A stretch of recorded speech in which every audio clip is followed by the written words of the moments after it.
Hello and welcome to American Heron Wargaming. This is a battle report for Fallout Wasteland Warfare. Recently, some folks and I booked a couple tables at our local game store and had 5 folks playing Wasteland Warfare. We were almost 6, but unfortunately someone had to bail for life reasons. It would have been amazing to have 3 games going at the same time, but even still, just having 2 full tables was great to see. I sat out for the first round, as it was my opponent who had to drop, but one of the first games wrapped up fairly early, so I was able to jump in for the second round.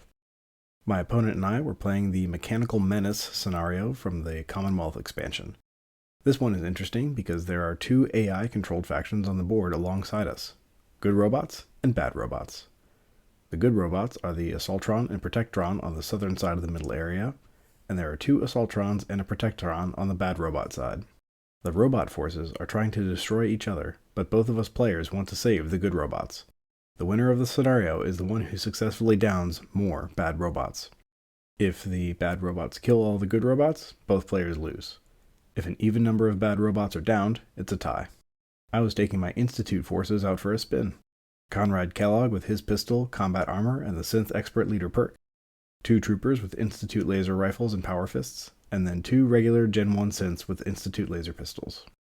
My opponent brought 4 mutant hounds with dog bandanas, and a lone super mutant loaded for bear with armored pads, sturdy metal armor, a bolt-action pipe rifle, and a pair of tarberries. We were playing at exactly 350 caps per side. The text of the scenario didn't actually specify the size of the deployment zones, just that they were in the corners. We decided that red felt like a reasonable value and went with that. My first activation went astoundingly well, with the trooper synth knocking 2 damage into one of the bad Assaultrons. After pouring on the shots with the other trooper and Kellogg, I ended up getting 5 total damage through, halfway there. On the other side of the field, it took the hounds a move and a charge each to get into contact with the bad Protectron, but they were ready to start ripping and tearing next turn. The bad Assaultrons charged into the good Assaultron, but the good one actually tagged 3 more damage into the bad one, which my forces had already weakened.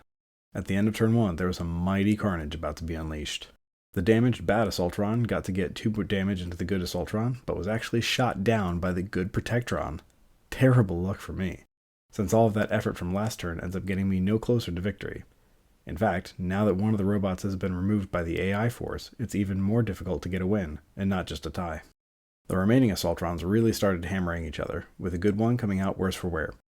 My Gen 1 synths moved up and, instead of focusing on the Assaultron, started trying to pick hounds off the Protectron. It was a long shot that maybe they could remove some of the hounds so they couldn't pull the Protectron down before I could get to it. That long shot missed widely though, and the combined efforts of the hounds tore the Protectron to shreds. Its armor kept it standing for a while, but the onslaught was just too fierce. I sent up one of the troopers to try and support the Gen 1 synths in their efforts, and for that I was rewarded with being just in range for one of the hounds to be within charging range. Kellogg and the other trooper got a combined single damage onto the bad Assaultron, though some damage also made it onto the good one. Whoops. At the end of turn 2, 2 of the bad robots were already out of commission, and the third one is getting battered. However, since my opponent had taken out the Protectron, I needed to take that Assaultron down just to clinch the tie. The Mutant Hound was up first and got some damage onto the Assaultron. Kellogg, as my Hail Mary, went next with 2 normal shots and a quick action crit shot. The bad robot was left with a single HP left. And then my opponent got to go next. But his next Mutant Hound couldn't seal the deal. It couldn't get a charge bonus because it started the turn engaged with my trooper, and by breaking engagement, it even took a point of damage in the back from a parting blow. I wanted to charge my trooper into melee and try to finish off the Assaultron with a power fist, but there wasn't enough room to fit a base next to it, so I couldn't. So, the trooper that was further away took some shots, but didn't hit the Assaultron. Just the Mutant Hound. After several unlikely events in a row, an incredible thing happened.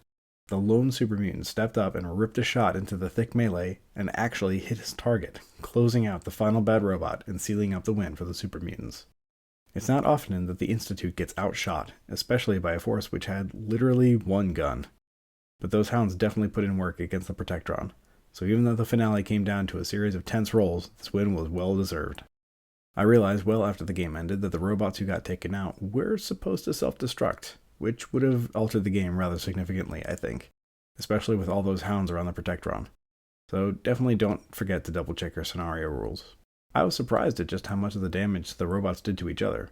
The second Bat Assaultron took most of their damage from the good robot forces. I'm not entirely sure that we did the turn order correctly, but the rules did state that the robots were entirely focused on killing each other. so I don't think that would have made a huge difference in the long run. Either way, it was a cool scenario.